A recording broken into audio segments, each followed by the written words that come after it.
Hello everyone, welcome back to our channel English Madhyam. English Madhyam के platform पे हम editorial based practice exercises solve कर रहे हैं।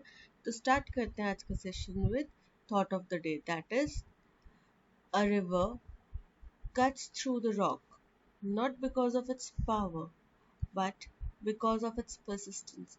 यानी कि हमने कई दफ़ा देखा है कि एक नदी है, वो पहाड़ों को काटते हुए आगे बढ़ रही है, राइट। खेत खलिहानों को काटते हुए आगे बढ़ रही है, पर क्या वो इसलिए काट पा रही है क्योंकि उसमें बहुत ज़्यादा ताकत है? क्या वो इसलिए आगे बढ़ रही है कि वो बहुत ज़्यादा ताकतवर है, या फिर क्योंकि वो निरंतर बहती रहती है, निरंतर प्रयास करती रहती है, इसलिए आगे बढ़ रही है? आप खुद सोचिए कि ताकत होगी तो सुनामी आएगी, ताकत होगी तो तबाही आएगी, लेकिन क्योंकि वो निरंतर शांति से बढ़ रही है, तो इसका मतलब है कि वो आगे लगातार बढ़ती जा रही है और वो अपना रास्ता बनाती जा रही है। तो यही चीज़ आपको अपनी ज़िंदगी में अपनानी है कि आपको निरंतर प्रयास करते रहना है, ठीक है, और रास्ता अपने आप बनता जाएगा। Okay, so let's start. The Narendra Modi government has imposed stock holding limits on wheat। यानी कि स्टॉक होल्डिंग का मतलब होता है कि जैसे हम किसी चीज़ की लिमिट लगा देते हैं कि आप इतना ही अनाज रख सकते हैं। नहीं तो आपने पहले देखा होगा कि जमाखोरी के बहुत सारे किस्से सामने आते थे, लेकिन अब जमाखोरी की चीज़ें और ऐसी ये स्थिति सामने नहीं आती है। ऐसा कुछ सुनने में बहुत रेयर केस में आता है, राइट। तो वो जमाखोरी क्या बोलते हैं कि क्योंकि उसके ऊपर स्टॉक होल्डिंग लिमिट्स लगा रखी है सरकार ने कि आप इससे ज़्यादा अपने पास स्टॉक करके नहीं रख सकते। तो अब क्या किया है इन्होंने, वीट के ऊपर स्टॉक होल्डिंग यानी कि आप कितना वीट अपने पास स्टोर करके रख सकते हैं उसकी लिमिट लगा दी है। Bringing back a restriction last clamped in August 2006। तो इससे क्या हो गया कि ये जो रिस्ट्रिक्शन है लास्ट इसका जब ये लास्ट टाइम लगाई गई थी, इसका शिकंजा कसा गया था, वो था अगस्त 2006 में, और इसको विड्रॉ कर लिया था मार्च 2009 में। ठीक है, तो इसको अब ये वापस लेकर आ गए, इस रिस्ट्रिक्शन को जो 2006 में लगाई गई थी और मार्च 2009 में हटा दी गई थी, इसको ये वापस ले आए हैं। But there is a difference, लेकिन एक डिफरेंस है, उस टाइम और अब के टाइम में एक डिफरेंस है। The 2006 order capping the quantity of wheat any trader or processor could keep was in response to a fall in domestic production। बोल रहे कि 2006 में जो ये ऑर्डर पास किया गया था जिसमें एक लिमिट लगा दी गई थी, कैप साइज सीमा लगा दी गई थी कि कितनी वीट आप रख सकते हैं, कोई भी ट्रेडर अगर प्रोसेसर है या फिर प्रोसेसर है वो रख सकते हैं, उसके ऊपर जो लिमिट लगाई गई थी वो इसलिए लगाई गई थी क्योंकि उस साल में हमारा डोमेस्टिक प्रोडक्शन जो है उसमें गिरावट आई थी। ठीक है, उस दौरान में हमारे डोमेस्टिक प्रोडक्शन में गिरावट आई थी, इसलिए वो लिमिट लगाई गई थी। एंड डिप्लीटेड इन्वेंट्रीज, और जो हमारी इन्वेंट्रीज हैं उनमें कमी की वजह से। ठीक है, इन्वेंट्रीज क्या होते हैं, जो हमारे भंडार घर होते हैं ना, उनको बोला जाता है। तो इन पब्लिक वेयर हाउसेस जहाँ पे पब्लिक जो गोदाम है, गवर्नमेंट के गोदाम है, उनमें जो भंडार गृह थे वो कम हो गए थे, उनमें उनके अंदर जो राशन था, भंडारण था, वो कम हो चुका था। इन्वेंट्रीज मतलब भंडारण, तो हमारा जो भंडार भरा हुआ था वो कम हो चुका था वेयर हाउसेज में। तो इस वजह से हमने उस टाइम पे ये जो लगाई थी रिस्ट्रिक्शन। और साथ ही साथ क्या हो रहा था कि international in public warehouses and amid spiralling international prices, और इंटरनेशनल स्तर पे इसकी कीमतें बहुत ज़्यादा बढ़ती जा रही थी। ठीक है, दिस टाइम अराउंड, और इस टाइम पे अब क्या हुआ है, the Agriculture Ministry has estimated a record 2022-23 crop of 112.7 million tons। बोल रहे हैं कि इस साल तो हमारी एग्रीकल्चर मिनिस्ट्री ने रिकॉर्ड स्तर पर जो उपज है वो बताई है। 2022-23 के लिए क्रॉप की उपज जो है वो 112.7 मिलियन टन है। ठीक है, पर अगर इतनी अच्छी तादाद में अगर हमारे पास उपज हुई है, तो क्या ज़रूरत है हमें इतना बड़ा मतलब इस तरीके से लिमिटेशंस लगाने की। तो इसका मुख्य कारण है, आगे चल देखते हैं। Also government agencies have procured 26.2 million tonne of grain in the current marketing season. और सरकारी एजेंसियों ने अभी तक के जो खरीद ने बेचने का जो सीज़न है, इसमें अभी तक इन्होंने 26.2 मिलियन टन जो अनाज है वो स्टोर कर लिया है, वो खरीद लिया है, ठीक है। Although below the all-time high of 43.3 million ton in 2021, it's more than the 18.8 million ton bought last year। बोल रहे हैं कि हालांकि अभी तक का जो सबसे ज़्यादा भंडारण सरकार ने खरीदा है वो है 43.3 मिलियन टन, जो कि 2020-21 में आया था। उससे तो ये कम है, लेकिन पिछले साल जितना खरीदा गया था जो कि था 18.8 मिलियन टन, उससे ये ज़्यादा है, ठीक है।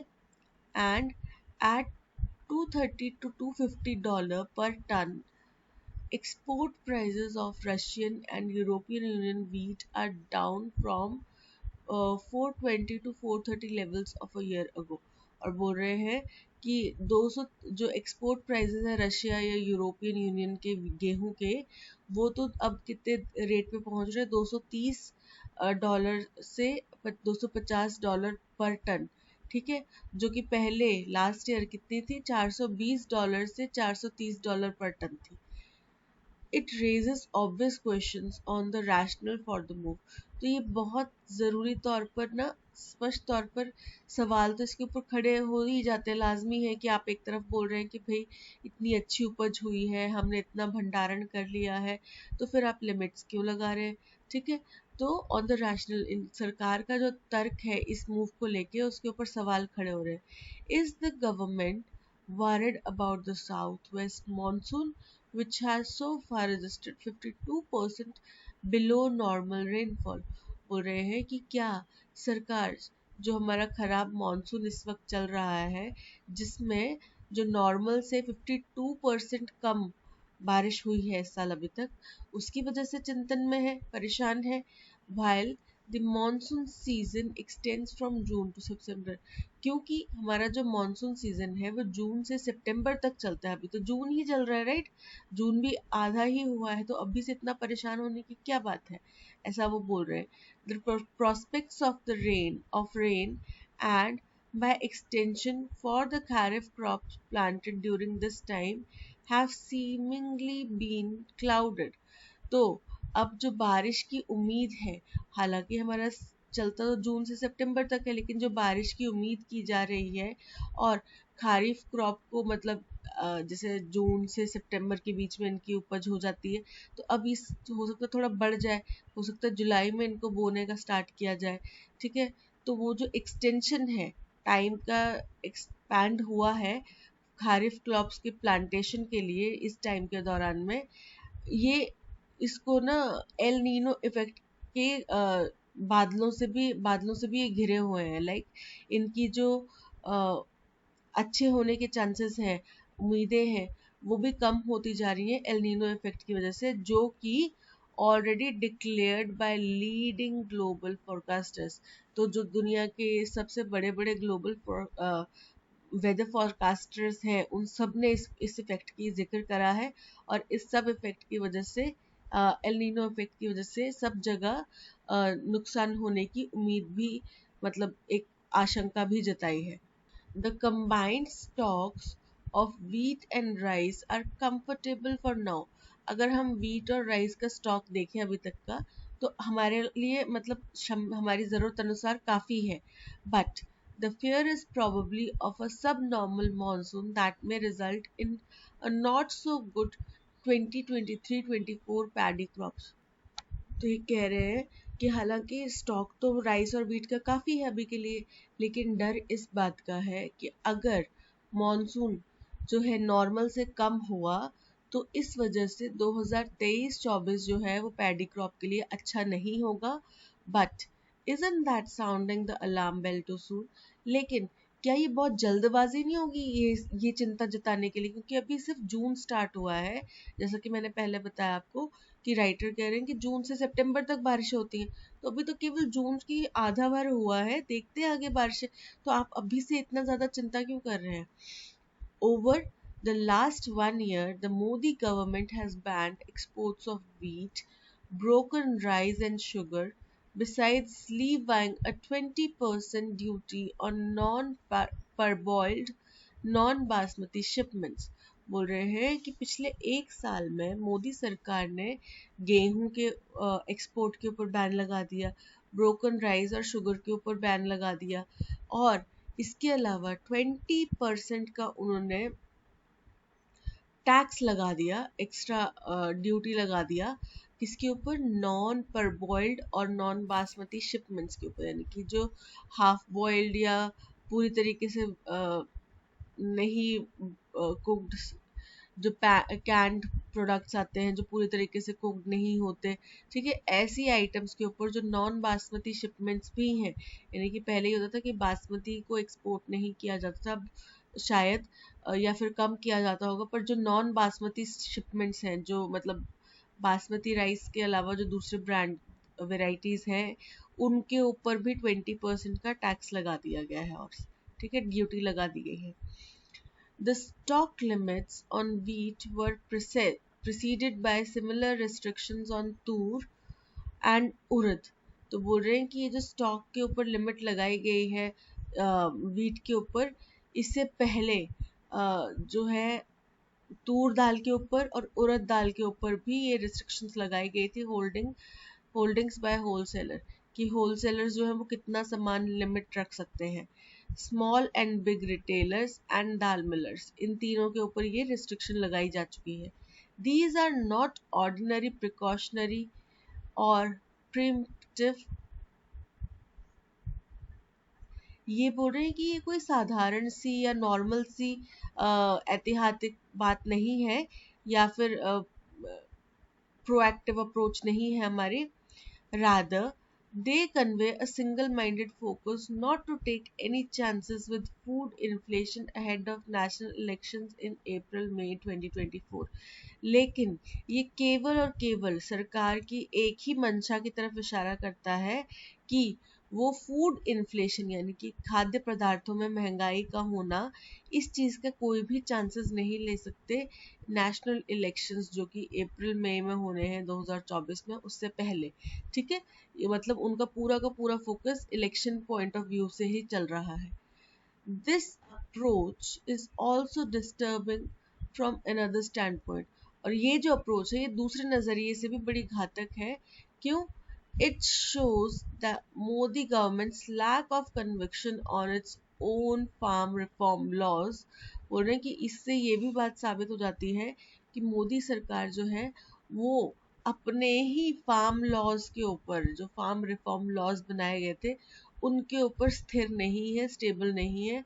That were touted as a 1991 moment for Indian agriculture, जिसको अभी तक ये जिसका ऐसे प्रचार करे थे, ये जो 1991 का एक क्रांति थी इंडियन एग्रीकल्चर के लिए, ठीक है, उससे ये खुद ही अब इत्तेफाक नहीं रखते, खुद ही उसके ऊपर बिलीव नहीं करते। How can farmer unions and opposition's be blamed for the repeal when. तो बोल रहे हैं कि फार्मर यूनियंस और ऑपोजिशंस को हम कैसे ब्लेम कर सकते हैं उनका खंडन करने के लिए, उनको अपोज करने के लिए, when the government itself has violated their provisions and resurrected, यानी कि जब गवर्नमेंट ने खुद ही अपने प्रोविजंस का जो उनने बनाए हैं कानून, उनका विरोध किया, उनको वायलेट किया, और रिसरेक्ट किया, यानी कि पुनर्जीवित कर दिया the ghost of essential commodities act. अब देखो, कोई भी एक्ट बनता है उसके साथ में कुछ प्रोज एंड कॉन्स होते हैं, तो एसेंशियल कमोडिटीज एक्ट के तहत में कुछ जो उसके जो नेगेटिव इम्पैक्ट्स हैं उनको इसने पुनर्जीवित कर दिया, ठीक है। Equally concerning is the credibility of the official production statistics। बोल रहे हैं कि और इतना ही ज़्यादा चिंताजनक है क्रेडिबिलिटी जो ऑफिशियल प्रोडक्शन स्टैटिस्टिक्स है उनकी, यानी कि जो सरकार आंकड़े बता रही है कि हमारी इतनी प्रोडक्शन हुई है जी, हमारी इतनी प्रोडक्शन हुई है, उस चीज़ की क्रेडिबिलिटी के ऊपर भी सवाल खड़े हो जाते हैं। If Indian farmers have harvested a record wheat crop, why impose stock limits that, if anything, are symptomatic of shortages?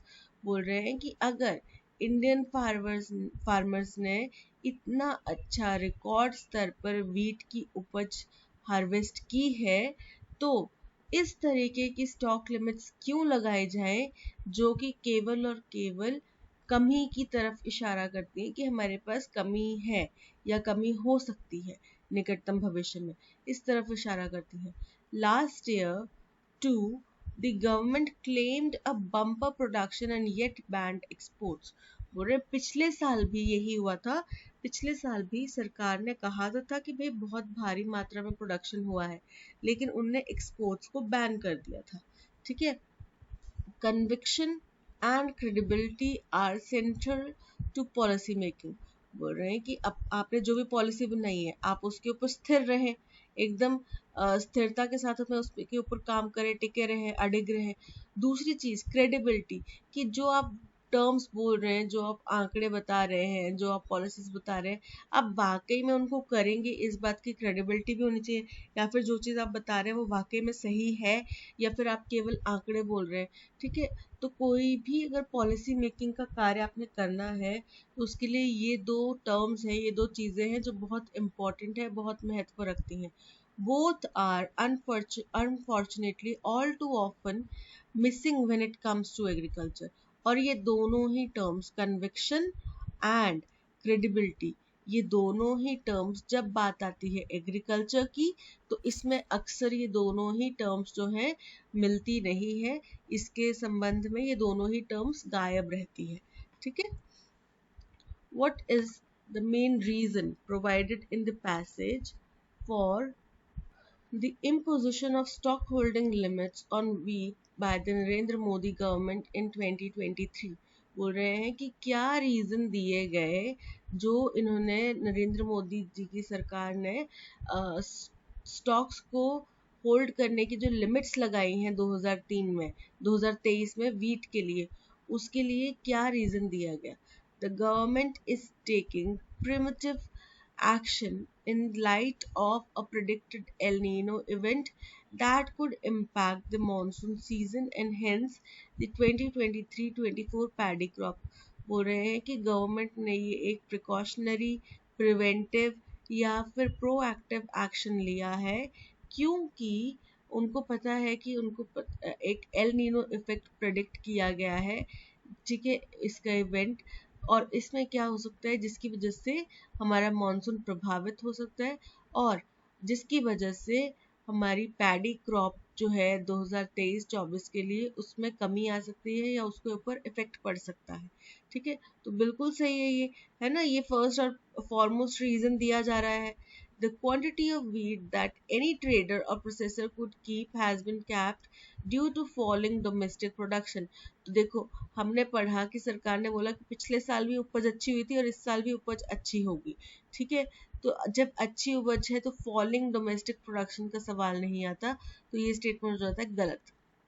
The government has estimated a record 2022-23 crop of 112.7 million tons and this could lead to an oversupply in the market।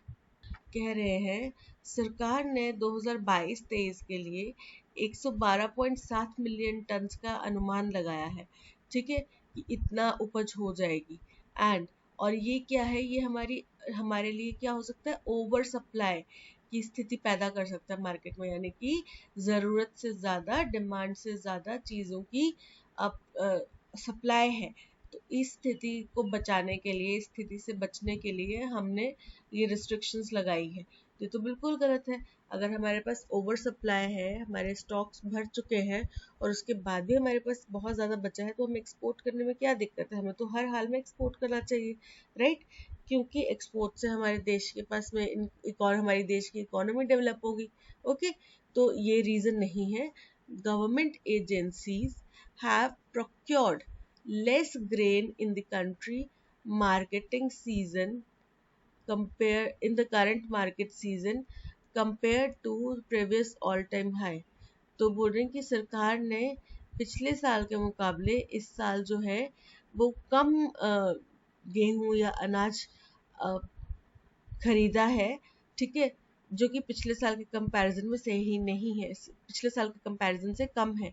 तो ये बात तो सही है कि पिछले साल के कंपैरिजन से इस साल जो है प्रोडक्शन कम हुई है या फिर जो उनने स्टॉक किया है वो भी कम है, लेकिन उसका इस चीज़ से कोई लेना देना नहीं है कि हम इसके ऊपर स्टॉक होल्डिंग लिमिट्स लगा रहे हैं। तो डी भी इनकरेक्ट है, which means option A is correct. Based on the provided paragraph which of the following is valid inference, यानी कि जो पैराग्राफ हमने पढ़ा है उसमें से इनमें से कौन सी बात एकदम सही तौर पे निकल कर सामने आती है। The government is considering stock holding limits on wheat due to the record crop estimated for 2022-23, which might result in overstocking and subsequent financial loss given the decreasing wheat export prices in the global market। बोल रहे हैं कि government इसलिए stock कर रही है wheat को क्योंकि हमारी उपज जो है वो बहुत भारी मात्रा में हुई है 2022-23 के लिए, जिसकी वजह से हमारे पास ओवर स्टॉकिंग की सिचुएशन आ सकती है। ठीक है, और इसके और साथ ही साथ क्या हो रहा है, हमें फाइनेंशियल लॉस हो सकता है क्योंकि वीट के एक्सपोर्ट प्राइसेस ग्लोबल मार्केट में कम हो चुके हैं, जो कि एक पॉजिटिव रीज़न नहीं है, ये एक सही रीज़न नहीं है। ठीक है, तो ये गलत हो जाता है। The concern about the southwest monsoon are solely linked to the potential harm it could cause to the wheat crop for the next season, thereby affecting the estimates of 2023-24 crop। बोल रहे हैं कि क्योंकि साउथ वेस्ट मानसून एक चिंताजनक विषय बना हुआ है, तो केवल इसी की वजह से हमें लग रहा है कि हमारी वीट क्रॉप की प्रोडक्शन जो है वो कम होगी, उसको नुकसान पहुंचेगा, जिसकी वजह से 2023-24 के क्रॉप्स के ऊपर असर पड़ेगा, जो कि गलत है। केवल साउथ वेस्ट मॉनसून इसका आंसर नहीं है, उसमें और भी फैक्टर्स इफेक्टेड हैं। ठीक है, और भी फैक्टर्स इन्वॉल्व है। The government's consideration of wheat stock holding limits might be influenced by a combination of factors. A record crop estimated for 2022-23 सही है ये।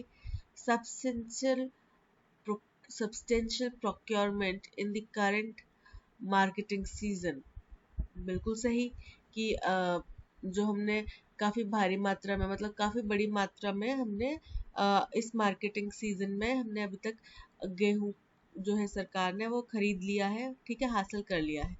A substantial drop in global wheat prices, क्योंकि दुनिया भर में गेहूं के प्रोडक्शन जो है अच्छी हुई है शायद, इसलिए उन गेहूं के जो प्राइस है वो गिर गए हैं।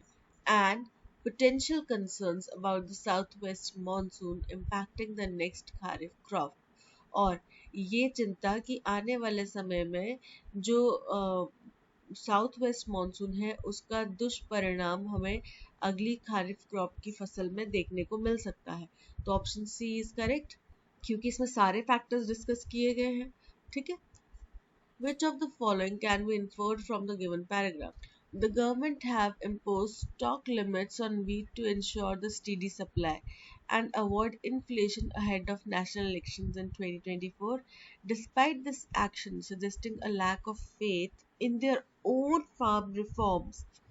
reform laws and potentially undermining the credibility of official production statistics। बोल रहे हैं कि सरकार ने ये स्टॉक होल्डिंग लिमिट्स इसलिए लगाई हैं ताकि जो है वीट जो है वो सबको हमारे पास वीट का निरंतर सप्लाई चलता रहे और इसका प्राइस अहेड, मतलब आने वाले समय में इसका प्राइस भी ना बढ़े और ख़ास तौर पे 2024 के नेशनल इलेक्शंस तक। ठीक है, डिस्पाइट दिस एक्ट, और हालांकि ये सब करने के बावजूद ये समझ में आता है कि सरकार का अपनी ही बनाई हुई कुछ रिफॉर्म लॉज जो है उनमें विश्वास नहीं है, स्टिल वो ये कदम उठा रहे हैं एंड पोटेंशियली अंडरमाइनिंग, और जो कि उनकी क्रेडिबिलिटी के ऊपर भी प्रश्न से चिन्ह उठाता है। जो वो आंकड़े बताते हैं कि हमने इतना प्रोडक्शन किया, इतने किसान भाइयों को जोड़ा, ये किया वो किया, उन सब चीज़ों के ऊपर ये सवाल उठाता है। The imposition of stock limits on wheat by government is a routine measure। बोल रहे कि ये हमेशा करते हैं, ये रूटीन में चलता रहता है। ठीक है, to ensure the stability of agricultural sector, ताकि एग्रीकल्चर सेक्टर में हम स्टेबिलिटी ला सके इररिस्पेक्टिव ऑफ पॉलिटिकल और इकोनॉमिक कंटेक्स्ट कि जिसमें हमारे पॉलिटिकल कंटेक्स्ट या इकोनॉमिक कंटेक्स्ट का कोई भी प्रभाव नहीं पड़ता, thus demonstrating its commitment to recently enacted farm reform laws कि जिससे ये साबित हो जाता है कि वो अपने जो फार्म रिफॉर्म लॉज उनने बनाए हैं उसकी तरफ ये बिल्कुल कमिटेड है, ठीक है, जो कि गलत है। वो अपने फार्म रिफॉर्म लॉज की तरफ तो कमिटेड है ही नहीं, यही उनके ऊपर इल्ज़ाम लग रहा है। The stock limits on wheat were enacted to control a possible food shortage. बोल रहे स्टॉक लिमिट्स इसलिए लगाई गई ताकि आने वाले समय में हमारे पास कोई भी फूड शॉर्टेज ना हो, following similar restrictions on other pulses, जिसमें हमने सेम तरीके की रिस्ट्रिक्शंस जो है दूसरे पल्सेस के ऊपर भी लगाई हैं। However, this move doesn't necessarily indicate a lack of confidence in government's farm reform laws. लेकिन इस मूव से ज़रूरी नहीं है ये बात स्थापित हो जाए कि हमारे जो फार्म रिफॉर्म लॉज हैं सरकार का उनके ऊपर विश्वास नहीं है, जो कि बिल्कुल गलत है। इससे पूरी तरीके से यही बात साबित हो रही है, राइटर ऐसा कह रहे हैं। The government has imposed stock limits on wheat and other crops as a precautionary measure. बोल रहे सरकार ने जो ये लिमिट्स लगाई हैं गेहूं के ऊपर या फिर दूसरे क्रॉप्स के ऊपर, वो एक प्रिकॉशनरी मेजर है, यानी कि प्रोएक्टिव अप्रोच है हमारी, कोई चीज़ होने से पहले उसका बचाव करने का तरीका है।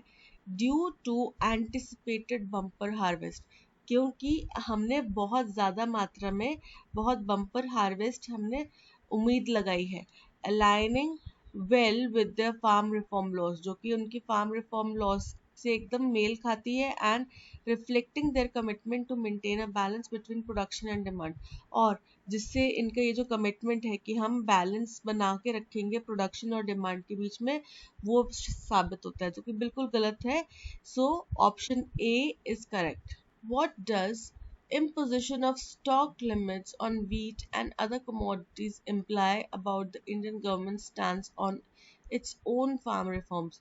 कि जो इन्होंने अपने ये जो स्टॉक लिमिट्स लगाई हैं वीट के ऊपर और दूसरी कमोडिटीज के ऊपर, इससे क्या बात साबित होती है कि इंडियन गवर्नमेंट का क्या रवैया है अपने ही बनाए गए फार्म रिफॉर्म लॉज के ऊपर। तो हमें पता चलता है, राइटर ये कह रहे हैं कि इससे एक चीज़ समझ में आती है कि उनका कन्विक्शन नहीं है, उनका कमिटमेंट जो है अपने फार्म रिफॉर्म्स के ऊपर भरोसा जो है वो बिल्कुल कम है। The government strongly believes in the effectiveness of its farm reform laws, कि सरकार को पूरा विश्वास है अपने फार्म रिफॉर्म लॉज के ऊपर, ये बात साबित हो जाती है, जो कि गलत है। इसका बल्कि उलट ही साबित होता है कि सरकार को अपने ही फार्म रिफॉर्म लॉज के ऊपर भरोसा नहीं है और उनका खुद पे ही कन्विक्शन नहीं है। The government lacks conviction in its own farm reform laws, बिल्कुल सही, ये बात साबित हो जाती है इस बात से कि उनने जो स्टॉक होल्डिंग लिमिट्स लगाई हैं इसके, ये बात साबित हो जाती है, बिल्कुल सही। The government is seeing to expand its farm reform laws, कि गवर्नमेंट अपने फार्म रिफॉर्म लॉज को और बढ़ाने की कोशिश कर रही है, जो कि बिल्कुल गलत है, क्योंकि फिलहाल तो वो अब केवल आने वाले इलेक्शंस और फूड शॉर्टेज से बचने की कोशिश कर रहे हैं, ठीक है। The government is indifferent about its farm reform laws, कि उनका जो है वो बिल्कुल अभिन्न है और अवेयर नहीं है अपने फार्म रिफॉर्म लॉज के बारे में, जो कि गलत है। So option B is correct. Which of the following statement does not accurately reflect the content of the passage. और इनमें से कौन सी टर्म है, जो कौन सी स्टेटमेंट है जो एक्यूरेटली हमारे इस पैसेज के कंटेंट को समझाती है, नहीं समझाती। Not. The government has placed stock limits on wheat as well as other commodities. ठीक है, गवर्नमेंट ने दूसरी कमोडिटीज़ जैसे कि तूर दाल और उड़द दाल इनके ऊपर और साथ के साथ में वीट के ऊपर स्टॉकिंग की लिमिट्स लगाई हैं, जो कि सही है, ठीक है, ये तो करेक्ट है statement.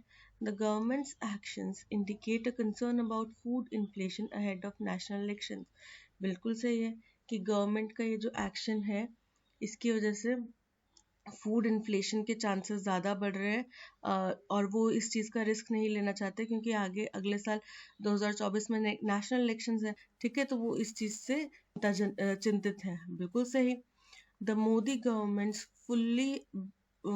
fully believes in and stands by its own reform laws. ये बिल्कुल गलत है। जो भी उनकी बात हुई, जो भी उनका ये अभी जो उन्होंने लिमिट लगाई है, इससे ये चीज़ साबित होती है कि मोदी गवर्नमेंट जो है वो इस बात के ऊपर बिल्कुल भी बिलीव नहीं करती, अपने फार्म रिफॉर्म लॉज के ऊपर बिल्कुल भी विश्वास नहीं करती, जो कि बिल्कुल गलत स्टेटमेंट है, ठीक है। तो दिस स्टेटमेंट इज इनकरेक्ट, इसलिए option C is correct. Based on based on the tone of passage, which of the following best describes the author's attitude towards Modi government's policies on wheat stocking? अब देखो, इन्होंने बोला कि इस बात से एक चीज साफ हो जाती है कि उनका पूरा का पूरा ध्यान जो है वो आने वाले इलेक्शंस के ऊपर है, ठीक है, उसके ऊपर वो कोई भी रिस्क नहीं लेना चाहते। दूसरी चीज जो उनने तर्क दिया वो सही नहीं है, उससे बहुत सारे सवाल खड़े हो जाते हैं। और फिर उन्हें ये चीज़ भी कहा कि जो उन्हें तर्क दिया कि ये बहुत जल्दबाजी नहीं होगी ये चीज़ कहना, ठीक है, कि अलार्म बजाना भी बहुत ज़्यादा जल्दबाजी होगी। फिर इस तरीके की उनने काफ़ी सारे जैसे lack of conviction and credibility ऐसी टर्म्स यूज़ करी हैं, विच मीन्स वो मोदी गवर्नमेंट को क्रिटिसाइज कर रहे हैं for their not so good policies, और जो इनमैनेजेबल अब चीज़ें होती जा रही हैं उनके लिए, ठीक है। और जैसे कि वो अपने कुछ स्टेटिस्टिक्स हैं वो भी ऐसा लग रहा है कि फैब्रिकेटेड बता रहे हैं।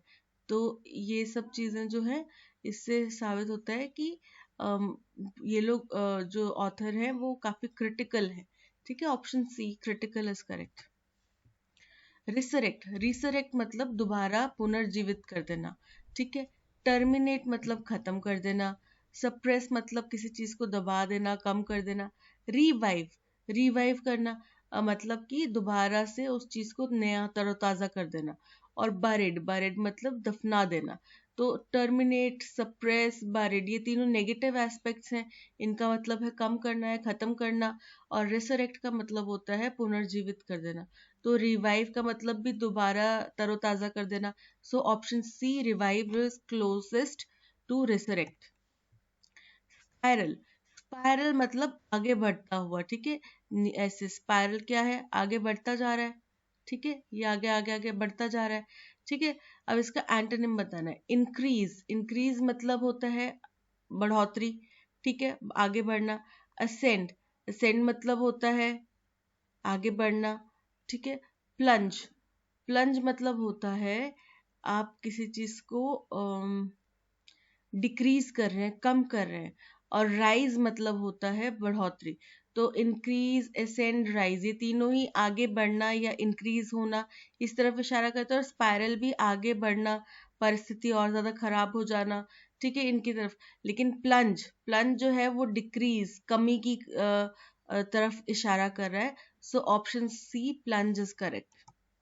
Following the Supreme Court's judgment on the matter of adjusted gross revenues of telecom operators, बोल रहे हैं कि सुप्रीम कोर्ट का जो फैसला है जिसमें कि जो ग्रॉस रेवेन्यूज हैं टेलीकॉम ऑपरेटर्स के उनको एडजस्ट करने के लिए कुछ फैसला आया है। The government had in late 2021 announced a relief package for the dash telecom sectors. तो बोल रहे हैं कि गवर्नमेंट ने 2021 में एक रिलीफ पैकेज अनाउंस किया था टेलीकॉम सेक्टर्स के लिए। अब रिलीफ कहाँ दिया जाता है, जहाँ पे ट्रबल हो, जहाँ पे परेशानी हो, ठीक है, जहाँ पे आपको दर्द हो तो वहीं पे आपको पेन किलर्स या पेन सूदर्स लगा के आपको रिलीफ प्रोवाइड किया जाएगा, ठीक है। तो यानी कि टेलीकॉम सेक्टर्स जो खराब परिस्थिति में है, फॉर दी क्या बुरी परिस्थिति वाले टेलीकॉम सेक्टर्स, यहाँ पे नेगेटिव वर्ड है जो उनकी स्थिति को बता रहा है, ठीक है। The terms of the package allowed for the conversion of the interest on telecom firms। बोल रहे हैं कि पैकेज की एक टर्म्स है जो अलाउ करती हैं टेलीकॉम सेक्टर्स को, टेलीकॉम फर्म्स को, कि वो जो उनका इंटरेस्ट है उनको कन्वर्ट कर सकें डैश एजीआर की कुछ एजीआर में, ठीक है, and spectrum dues into government equity in telecom operators, कि आपने जो पैसा भरपाई करना है, हमने आपको पैकेज दिया है, ठीक है।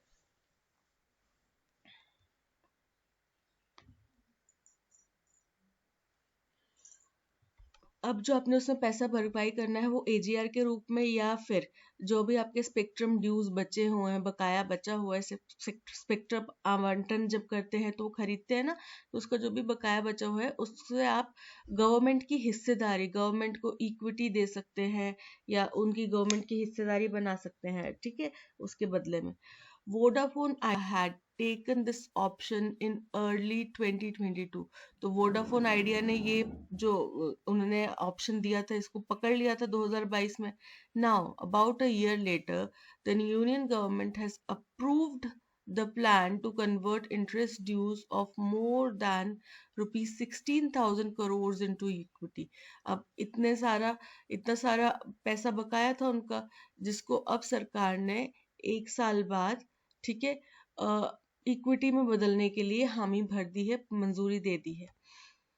Following this transaction, the promoters holding will fall from 74.99% to around 50%, जिसकी वजह से अब अगर ये ट्रांजैक्शन हो गया, ठीक है, तो इससे क्या होगा कि जो प्रोमोटर्स हैं उनकी जो हिस्सेदारी है वो 74.99% से गिर के केवल 50% रह जाएगी।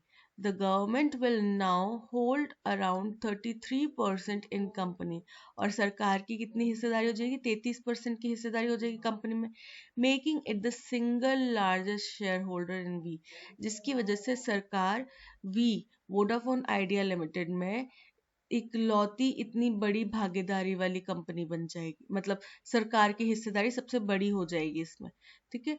By itself this move will not translate into a complete dash in the fortunes of telco। बोल रहे अब अपने आप में ये मूव जो है वो इतना ज्यादा प्रभावशाली या इतना ज्यादा कंप्लीटली उनको ट्रांसफॉर्म करने वाला नहीं है टेलीकॉम कंपनीज को फ्यूचर में, ठीक है। We has been steadily losing subscribers. अब आपको पता है एयरटेल जब हम अगर स्टार्ट करते हैं तो 2013-14 के अराउंड में कम से कम 13 to 14 टेलीकॉम कंपनीज थी, ठीक है। अब गिनती की 4 से 5 टेलीकॉम कंपनीज रह चुकी हैं, जिसमें भी टॉप 2 में जियो और एयरटेल चल रहे हैं, और उसके बाद में थर्ड में वी है जो कि बहुत बुरी तरीके से स्ट्रगल कर रहा है, ठीक है। वोडाफोन आइडिया था और तो इन दोनों ने मर्ज कर दिया, वोडाफोन आइडिया लिमिटेड बना दिया, जिसकी वजह से केवल 4 कंपनीज रह गई हैं मार्केट में। तो उस वजह से आप समझ सकते हैं कि अगर वी इतने ज्यादा तेजी से अपने सब्सक्राइबर्स लूज कर रही है तो टेलीकॉम कंपनीज की हालत क्या है। एज पर data from TRAI, from June to September 2022 alone the telco has lost around 7.5 million subscriber. तो बोल रहे हैं कि अगर ट्राई के डेटा के ऊपर नजर डालें तो जून से सितंबर 2022 में इस टेलीकॉम कंपनी ने 7.5 मिलियन सब्सक्राइबर्स अपने खो दिए हैं। And not only is its average revenue per user much lower than that of both Jio or Airtel, V Dash has lower share of high paying 4G subscribers। बोल रहे हैं ना केवल इनका जो एवरेज रेवेन्यू पर यूजर है वो जियो और एयरटेल से कम है, बल्कि वी ने, अब देखो ये दो कंडीशंस को जोड़ने की बात करिए तो नॉट ओनली बट ऑल्सो भी हो सकता है, ठीक है। तो we also has a share of high paying, तो इनके पास हाई पेइंग 4G सब्सक्राइबर्स का शेयर भी कम है, ठीक है। And has fallen behind the capital investment, और जितना इन्होंने इन्वेस्टमेंट किया था उससे भी ये पीछे अब चले गए हैं, मतलब वो इनको अपना कैपिटल इन्वेस्टमेंट भी निकाल पाना मुश्किल हो जा रहा है। The company has a dash debt burden, company के ऊपर बहुत बड़ा कर्ज है ना, या बढ़ता हुआ कर्ज है। तो following the Supreme Court's judgment on the matter of adjusted gross revenues of telecom operators had in late 2021 announced a relief package for the Dash telecom sectors। तो ऑप्शंस में आ रहा है। अब टेलीकॉम सेक्टर्स की ये क्वालिटी बता रहा है किस तरीके के हो चुके हैं टेलीकॉम सेक्टर्स, ठीक है, उनके बारे में कुछ एडिशनल इन्फॉर्मेशन दे रहा है, तो यानी कि यहाँ पे एडजेक्टिव आएगा।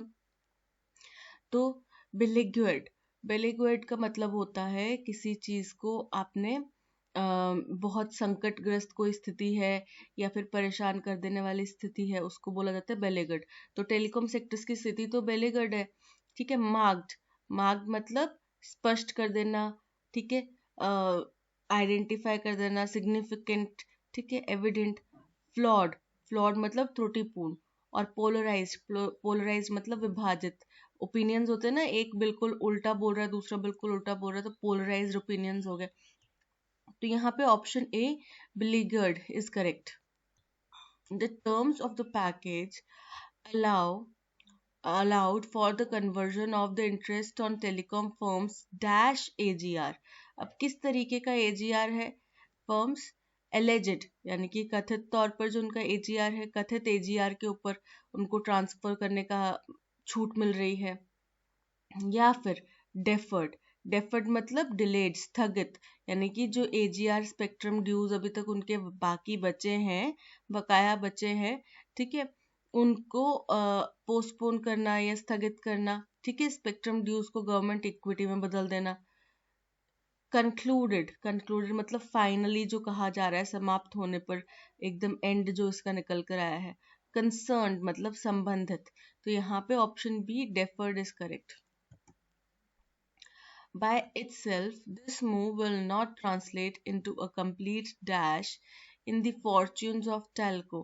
तो अपने आप में ये जो मूव है ये कोई बड़ा महत्वपूर्ण या फिर कंप्लीट प्रॉफिटेबल कदम नहीं हो सकता इन कंपनीज के भविष्य के लिए। तो देखते हैं।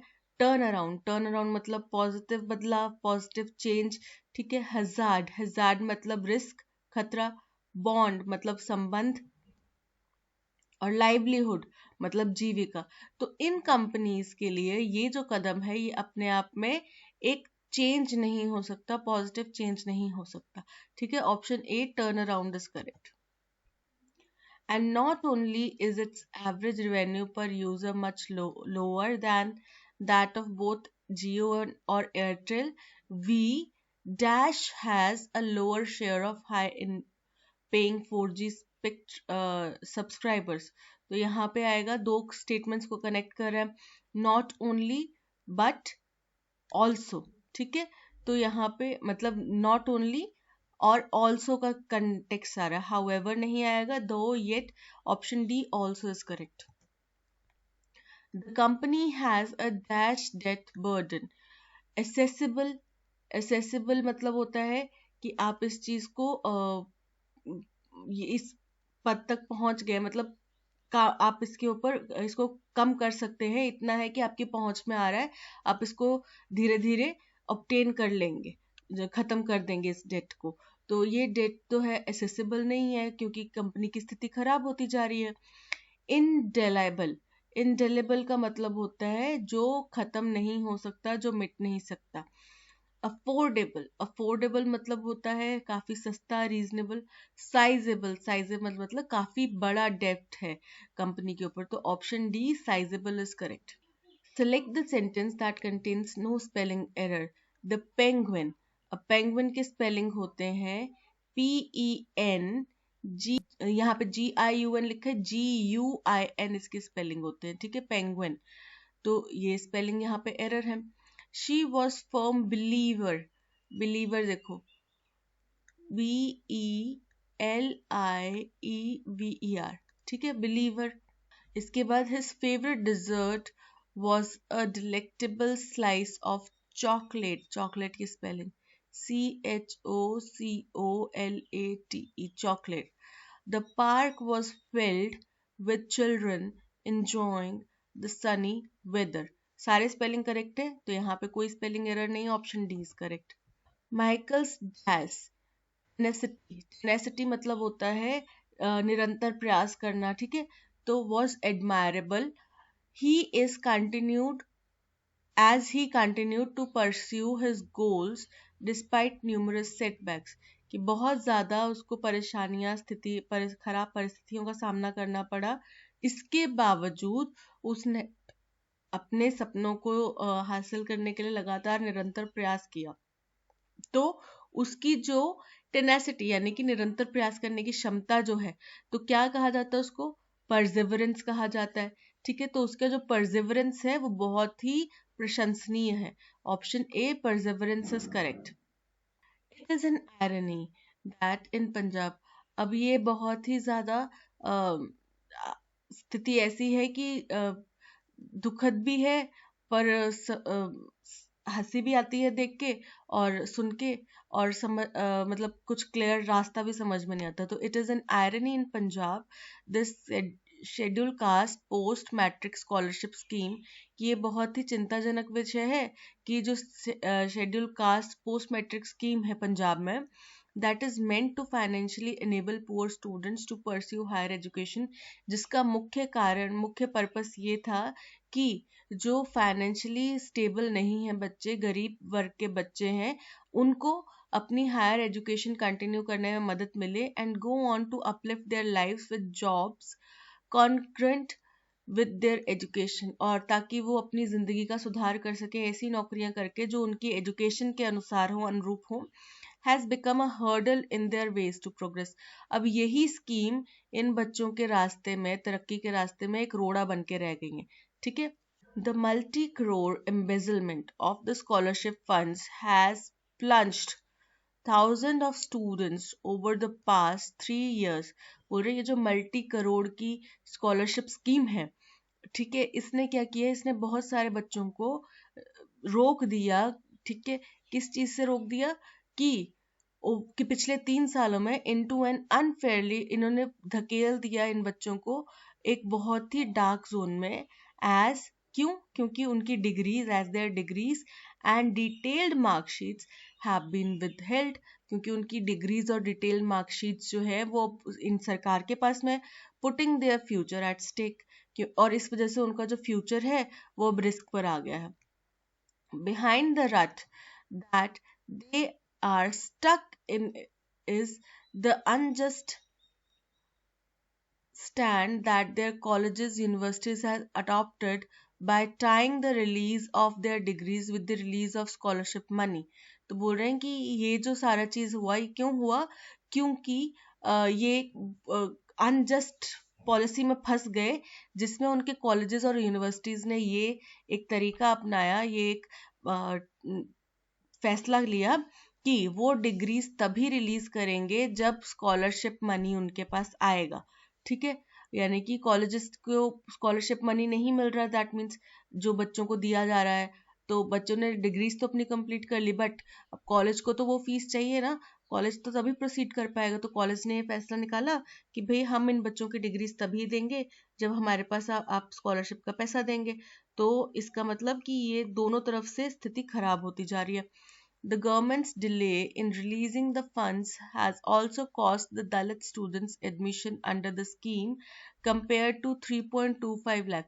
बोल रहे हैं कि ये जो गवर्नमेंट की तरफ से ढिलाई हो रही है या लेट लतीफ़ी हो रही है इन फंड्स को रिलीज करने में, इसकी वजह से दलित स्टूडेंट्स ने इस स्कीम के अंडर एडमिशन्स लेना भी कम कर दिया है, यानी कि एडमिशन्स के ऊपर भी प्रभाव पड़ा है।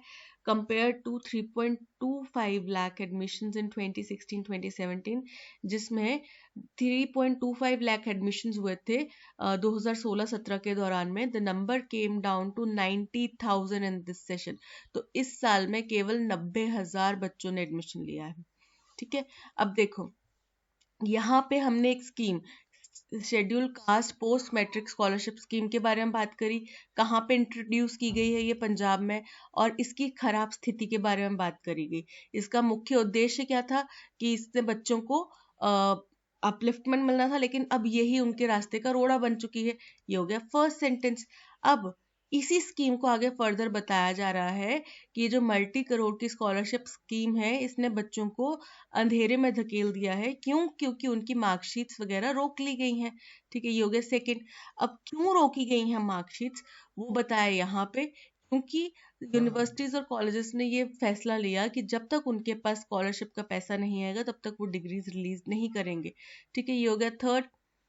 फोर्थ हो गया कि गवर्नमेंट की जो ढिलाई है, इस वजह से एक और फैक्टर भी अफेक्ट हो रहा है कि बच्चों ने स्कीम के तहत में एडमिशन लेना ही कम कर दिया है।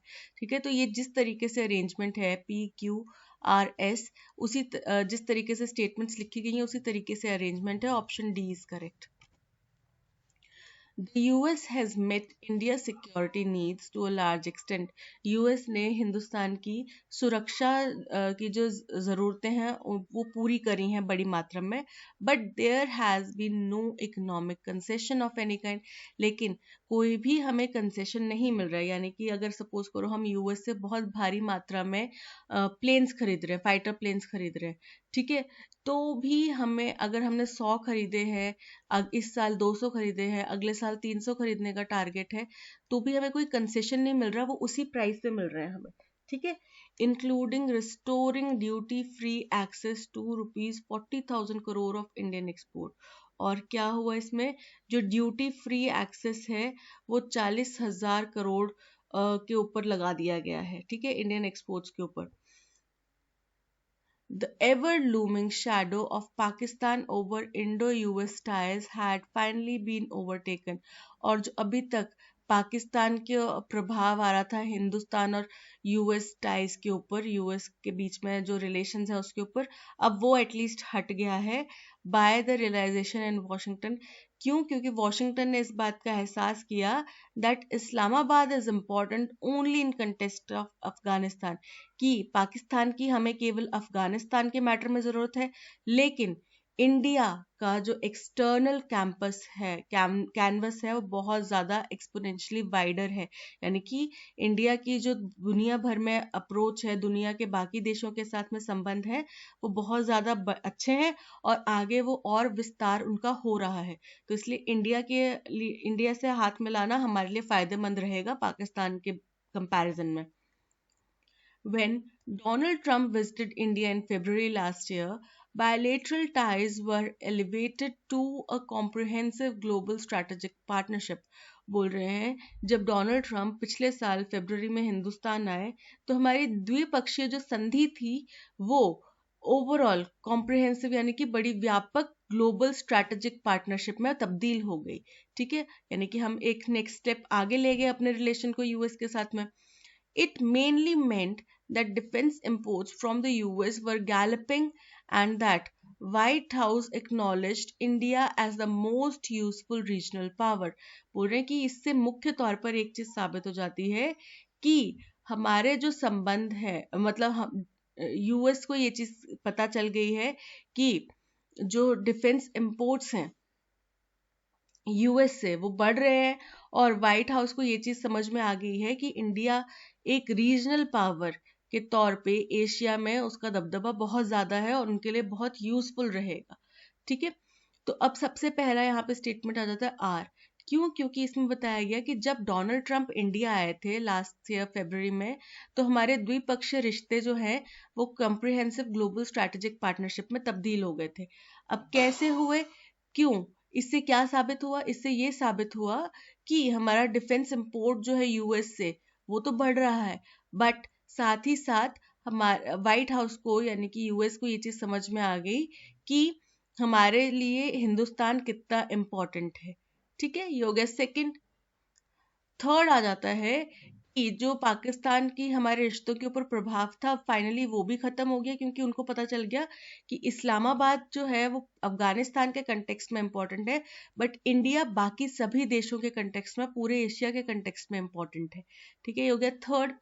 फोर्थ आ जाता है हमारा पी, कि यूएस जो है इंडिया की सारी सिक्योरिटी जरूरतों को पूरा कर रहा है, और लेकिन हालांकि हमें इसमें कोई कंसेशन नहीं मिल रहा, और जो ड्यूटी फ्री एक्सेस है वो भी अब 40,000 करोड़ इंडियन एक्सपोर्ट के ऊपर पहुंच चुका है। तो हमारा जो अरेंजमेंट बन रहा है वो बन रहा है RSQP। ठीक है, आर से यहाँ पे दो स्टेट ऑप्शंस है, ए और सी, बी और डी को एलिमिनेट कर दो, RSQP option A is correct. It calls for the reviving up of production and supply by the due date, considering the bump caused by the pandemic induced lockdown। कह रहे हैं कि इसने आह्वान किया कि हम अपनी प्रोडक्शन और सप्लाई को ड्यू डेट तक स्पीड अप कर दें, यानी कि ड्यू डेट तक जब तक हमारी डेट है कि हमें इस तारीख तक सप्लाई करना है सामान, या इस तारीख तक अपनी प्रोडक्शन बनानी है, कोई टारगेट दिया हुआ है, तो उसको उस डेट तक कंप्लीट कर दें। और इसका कैसे हो सकता है? अपनी प्रोसेस को स्पीड अप करके, कंसिडरिंग। और ये बात ध्यान में रखते हुए कि ये हमें क्यों करना पड़ रहा है, क्योंकि पेंडेमिक में जो लॉकडाउन लगा था उस वजह से हमारी जो ये स्पीड है इसमें स्लो डाउन आया था, इसमें रुकावट आई थी। In continuation of the series of significant regulations induced over the past couple of years to improve safety features in vehicles, the Union Transport Ministry has, in another welcome move, proposed to make dual airbags mandatory by mid 2021. बोल रहे हैं एक series हम लेकर आ रहे हैं, मतलब हम लगातार रिफॉर्म्स लेकर आ रहे हैं, किसमें? व्हीकल सेफ्टी में। ठीक है, और इसी सीरीज में एक नया कदम क्या लगाया गया है? नया कदम ये डाला गया कि यूनियन ट्रांसपोर्ट मिनिस्ट्री ने ये प्रपोज किया है कि डुअल एयरबैग्स जो है हर एक कार में, दोनों ड्राइवर सीट और को पैसेंजर सीट में एयरबैग्स लगाना मैंडेटरी हो जाएगा 2021 तक। ठीक है, earlier in July 2019 it had made airbags for driver of a four-wheeler compulsory। 2019 में, इससे पहले 2019 में इन्होंने ड्राइवर सीट के लिए जो एयरबैग्स हैं वो कंपलसरी कर दिए थे फोर व्हीलर्स पे। तो उससे पहले क्या था? गाड़ियों के वेरिएंट के ऊपर डिपेंड करता था। अगर ज़्यादा कॉस्टली वेरिएंट्स हैं तो उन्हीं में एयरबैग्स होते थे, सस्ती गाड़ियों में एयरबैग्स नहीं होते थे। बट अब इन्होंने ड्राइवर के लिए मैंडेटरी 2019 में कर दिया था कि चाहे कोई भी गाड़ी है उसमें एयरबैग होगा ही होगा। ठीक है, अब इन्होंने क्या किया है, एक नया, इसी सीरीज में एक और नया कदम डाला है कि को पैसेंजर सीट के लिए भी एयरबैग मैंडेटरी है। With the new draft provision, the seat belt strapped front seat passenger in a car is expected to become safer against possible injuries।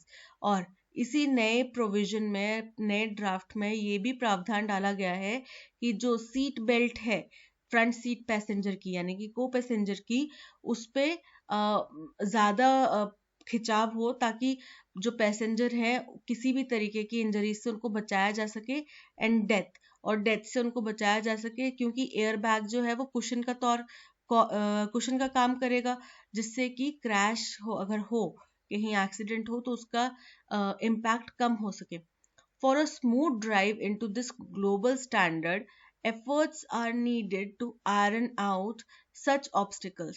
बोल रहे हैं कि अगर हमें स्मूथली इस ट्रांजिशन को करना है, यानी कि जो पहले के नॉर्म्स से उनसे नए नॉर्म्स के अंदर हमें ट्रांजिशन करना है स्मूथली, तो हमें कोई भी परेशानी परिस्थिति आए उससे निकलने का रास्ता भी निकालना पड़ेगा, एफर्ट्स लगाने पड़ेंगे।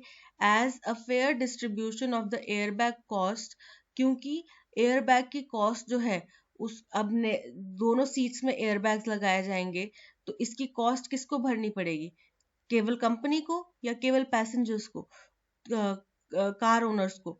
तो वो कह रहे हैं कि दोनों के बीच में एक जो डिस्ट्रीब्यूशन है वो आइडियल होना चाहिए, यानी कि आधी कॉस्ट पैसेंजर दे दे, जो कार ओनर है वो दे दे, आधी कॉस्ट कंपनी बेयर करे। तो कंज्यूमर और मैन्युफैक्चरर के बीच में इसकी कॉस्ट को डिस्ट्रीब्यूट करना भी बहुत बड़ा एक चैलेंज है, और वो भी इनको अच्छे से करना पड़ेगा। An impediment that is likely to be flagged by stakeholders. और ये एक ऐसा ऑब्स्टिकल है जो स्टेक होल्डर्स जिसके बारे में बोल सकते हैं, बाद में पॉइंट उठा सकते हैं। ठीक है, तो यहाँ पे देखो, सबसे फर्स्ट हमारा जो अरेंजमेंट हो जाता है वो हो जाता है क्यू, क्योंकि यहाँ पे हमने यूनियन ट्रांसपोर्ट मिनिस्ट्री का जो स्टेप है कि डुअल एयरबैग्स मैंडेटरी किए जाएं 2021 तक, इसके बारे में इंट्रोडक्शन दिया है। ठीक है, तो ये हो जाता है फर्स्ट। इसके बाद में आता है कि इससे पहले 2019 में एयरबैग ड्राइवर के लिए कंपलसरी किया गया था, और अब ये माना जा रहा है कि जो पैसेंजर साइड सीट बेल्ट होती है उससे और वो और ज़्यादा सेफ्टी प्रोवाइड करेगी किसी भी इंजरी के अगेंस्ट में, क्योंकि एयर बैग जो है वो कुशन की तरह काम करेगा और इम्पैक्ट को कम कर देगा। ठीक है, फिर उन्होंने कहा कि अगर हमें इन नॉर्म्स से, जो पुराने नॉर्म्स है उनसे नए नॉर्म्स में स्मूथली ट्रांजिशन करना है, तो कोई भी अगर रास्ते में अड़चन आए हमें उसको पार करना पड़ेगा, उसको सुलझाने के हल निकालने पड़ेंगे। जैसे कि एयर बैग जो नए लगाए जाएंगे उनकी कॉस्ट कैसे डिस्ट्रीब्यूट की जाएगी कंज्यूमर और मैन्युफैक्चरर्स के बीच में, क्योंकि इसके लिए जो स्टेक होल्डर्स हैं वो क्वेश्चंस उठा सकते हैं कि भाई हम कितना बेयर करें, कंज्यूमर से कितना वसूला जाए। ठीक है, तो ये हो जाती है थर्ड। तो थर्ड चौथा पॉइंट ये होता है कि अब हमें बहुत ज़्यादा ज़रूरत है, क्योंकि हमें 2021 तक ये टारगेट दिया था, 2021 तक होने चाहिए थे। तो हमें पता है 2020 में लॉकडाउन लगा था। ठीक है, तो लॉकडाउन की वजह से प्रोडक्शन बहुत ज़्यादा रुकी थी। तो अब हमें बहुत ज़्यादा ज़रूरत है इस चीज़ को स्पीड अप करने की, अपनी प्रोडक्शन को और सप्लाई को स्पीड अप करने की, क्योंकि 2021 तक हमें ये टारगेट कंप्लीट करना है, जो कि हमारी ड्यू डेट है। ठीक है, और ये क्यों किया जा रहा है? क्योंकि पेंडेमिक में लॉकडाउन लगाया गया था। तो ये हो गया फोर्थ पॉइंट। तो अरेंजमेंट बन रहा है QRSP। ठीक है, तो Q से केवल एक ही ऑप्शन है, option B QRSP is correct. The report observes that through FDI, though FDI inflows to the region decreased by 2% from $67 billion in 2018 to $66 billion in 2019, India's share $51 billion went up by 20% in the corresponding period. बोल रहे हैं कि reports के अनुसार FDI foreign investment जो होता है, ठीक है, वो हिंदुस्तान में कम हुआ है 2% से, जो कि पिछले 2018 में $67 बिलियन था और 2019 में कितना हो गया, $66 बिलियन। लेकिन इंडिया का जो शेयर है, इंडिया की जो भागीदारी है, हिस्सेदारी है, वो $51 बिलियन हो चुकी है, जो कि 20% बढ़ चुकी है इसी दौरान में। जब फॉरेन इन्वेस्टमेंट कम हुआ है उसी दौरान में इंडियन इन्वेस्टमेंट बढ़ गया है। The green shoots have been endorsed by a UN report.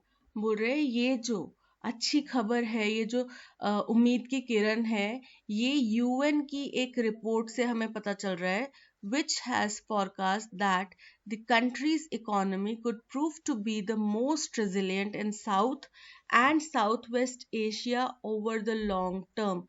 बोल रहे हैं जिसके अनुसार हमारे देश, जिसने फोरकास्ट किया है कि हमारे देश की जो इकोनॉमी है वो बहुत ज़्यादा प्रभावशाली, गिर के उभरने वाली, बहुत ज़्यादा तेज़ी से उभरने वाली साबित होगी साउथ और साउथ वेस्ट एशिया में काफ़ी लंबे समय तक। ठीक है, The Reserve Bank of India is hopeful that growth will enter the positive zone in the ongoing quarter itself. Reserve Bank of India ने ये अनुमान लगाया है कि उम्मीद लगाई है कि हमारी जो ग्रोथ है वो पॉजिटिव जोन में आ जाएगी, यानी कि हम अच्छी ग्रोथ करेंगे इसी क्वार्टर में। ठीक है, ravaged by the COVID-19 pandemic and the lockdown, Indian economy has made slow but steady recovery in recent months. बोल रहे हैं जो हमारे ऊपर प्रभाव पड़ा था कोविड-19 पैंडेमिक और लॉकडाउन का, जिसने हमें तबाह कर दिया था, इंडिया की इकोनॉमी ने धीरे धीरे ही सही बट निरंतर रिकवरी करी है पिछले कुछ महीनों में। ठीक है, particularly during the festival season, खास तौर पे फेस्टिवल सीजन के दौरान, on the strength of higher consumption spurred by the release of pent up demand. क्यों इसको और मजबूती क्यों मिली? क्योंकि जो कंजम्पशन है वो बहुत तेजी से बढ़ी, उस कंजम्पशन बहुत ज्यादा हुई। ठीक है, और वो क्यों हुई कंजम्पशन ज्यादा? क्योंकि जो डिमांड्स थी वो बढ़ती गई। ठीक है, सो यहाँ पे सबसे फर्स्ट जो हमारा स्टेटमेंट हो जाएगा एस हो जाएगा, क्योंकि यहाँ पे बताया गया कोविड-19 से तबाही के बावजूद भी इंडिया की इकोनॉमी जो है वो धीरे धीरे और लगातार बढ़ रही है, जिससे हमें पता चलता है कि पूरा का पूरा पैसेज हिंदुस्तान की इकोनॉमी के ऊपर होगा। ठीक है, सेकंड हो जाता है कि रिजर्व बैंक ने अनुमान लगाया है कि उन्होंने उम्मीद जताई है कि अब हम पॉजिटिव साइड में आ जाएंगे। सेकंड हो जाता है। थर्ड हो जाता है कि ये जो रिजर्व बैंक को या हम लोगों को ये जो उम्मीद की किरण दिखाई दे रही है, क्यों दिखाई दे रही है? क्योंकि यूएन की एक रिपोर्ट ने बताया है कि हमारी इकोनॉमी जो है वो सबसे ज्यादा रेजिलिएंट इकोनॉमी बनकर सामने आएगी साउथ और साउथ वेस्ट एशिया में काफी लंबे टाइम के लिए, यानी कि आने वाले भविष्य के लिए हम काफी लंबे टाइम तक टॉप पे बने रह सकते हैं। ये हो गया थर्ड। और फोर्थ हो जाएगा, इसी रिपोर्ट का आगे जिक्र किया है कि रिपोर्ट में ये भी बताया गया कि एफडीआई इनफ्लोज जो है वो 2% घटे हैं हिंदुस्तान में, और हिंदुस्तान का खुद का शेयर 20% बढ़ चुका है। ठीक है, ये हो जाता है फोर्थ। तो अरेंजमेंट हमारा बन रहा है SRQP। एस से 2 ऑप्शंस हैं तो आप ए और सी को हटा दो, SRQP, SRPQ, SRQP option B is correct. Earlier, the Misuse of Roshni Act repealed in 2018 that led to illegal occupation of land had created a flutter। बोल रहे हैं कि इससे पहले जो ये रोशनी एक्ट का मिसयूज किया गया था, जिसको 2018 में दोबारा उजागर किया गया था, दैट लेड, जो उसने की जिसकी वजह से क्या हुआ, रोशनी एक्ट की वजह से इलीगल ऑक्यूपेशन हुआ, यानी कि कब्जा हुआ इलीगली जमीनों का, और जिसकी वजह से बहुत ज्यादा अस्थिरता, बहुत ज्यादा खराब परिस्थिति आ गई। ठीक है, the Jammu and Kashmir high courts observation that government properties were being illegally occupied by political persons, even when they were no longer holding any office, is a pointer to a malaise that runs deep not only in the new union territory but indeed through the length and breadth of the country। पूरे जम्मू और Kashmir high court ने ये पाया कि काफी बहुत ज्यादा government properties हैं जिनके ऊपर इलीगली कब्जा किया जा रहा है पॉलिटिकल लोगों द्वारा, पॉलिटिकल पदाधिकारियों या फिर पार्टीज द्वारा, जब वो पद पे नहीं भी है उसके बावजूद भी, जब वो किसी भी ऑफिस का पार्ट नहीं है, सत्ता में नहीं है, तब भी उनके द्वारा उन घरों का, उन बंगलों का, पब्लिक प्रॉपर्टीज का इस्तेमाल किया जा रहा है, इज अ पॉइंटर। और ये इस तरफ इशारा करता है कि एक जो कुप्रथा है हमारे समाज में, जो केवल इस यूनियन टेरिटरी में नहीं है बल्कि पूरे हिंदुस्तान में है, उसकी तरफ इशारा करता है।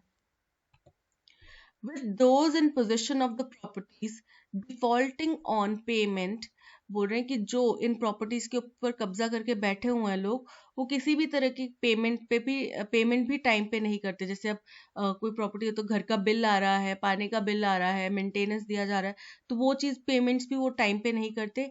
It only adds to the burden on the state exchequer unless methods are found to recover the money from them।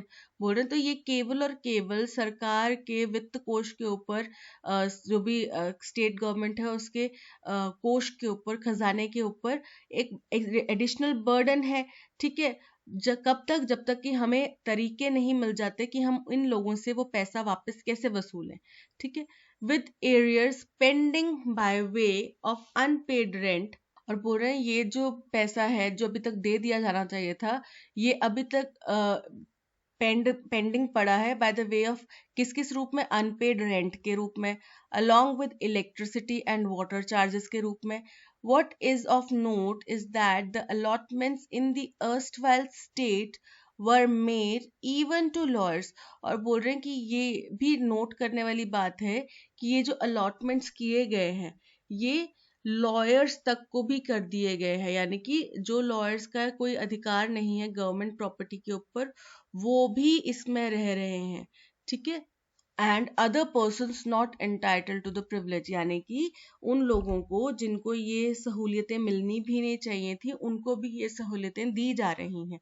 तो ये नोट करने वाली बात है।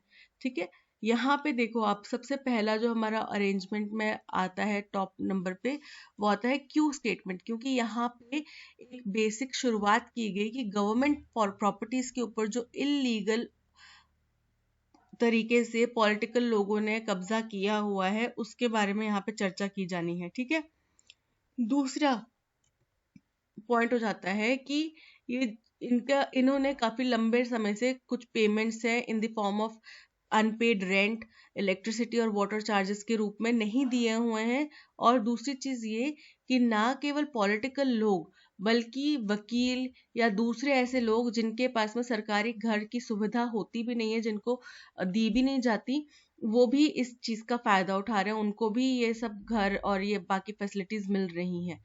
ठीक है, ये हो गया सेकंड। थर्ड पॉइंट हो जाता है कि ऐसा मिसयूज जो है रोशनी एक्ट के दौरान पे पाया गया था, जिसकी वजह से इलीगल ऑक्यूपेशन जो है वो हुआ था, और इसकी वजह से बहुत ज्यादा अस्थिरता, बहुत ज्यादा तनाव यहाँ पे पैदा हो गया था। ये हो गया थर्ड स्टेटमेंट। फोर्थ स्टेटमेंट हो जाता है कि जो लोग इनके प्रॉपर्टीज के अधिक, जिन लोगों ने इन प्रॉपर्टीज को हथियार रखा है, वो किसी भी तरीके का पेमेंट भी नहीं करते, जो कि सरकार के वित्त कोष के ऊपर एक एडिशनल भार है, और हमें ये तरीका निकालना चाहिए कि हम उनसे ये पैसा वापस कैसे वसूलें। ठीक है, तो अरेंजमेंट हमारा बन रहा है QSPR। क्यू से दो है, QSPR, option A is correct. आज के सेशन में इतना ही। इस सेशन की PDF प्लस ऑडियो एक्सप्लेनेशन आपको टेलीग्राम चैनल पे मिल जाएगी। इसके अलावा टेलीग्राम चैनल का लिंक और ऐप को प्ले स्टोर से डाउनलोड करने का लिंक आपको डिस्क्रिप्शन में दे दिया गया है। ठीक है, thank you so much for watching. अगर कंटेंट पसंद आया हो तो लाइक, शेयर और सब्सक्राइब जरूर करें। तब मिलते हैं नेक्स्ट सेशन में। Till then keep learning, keep practising. Bye bye.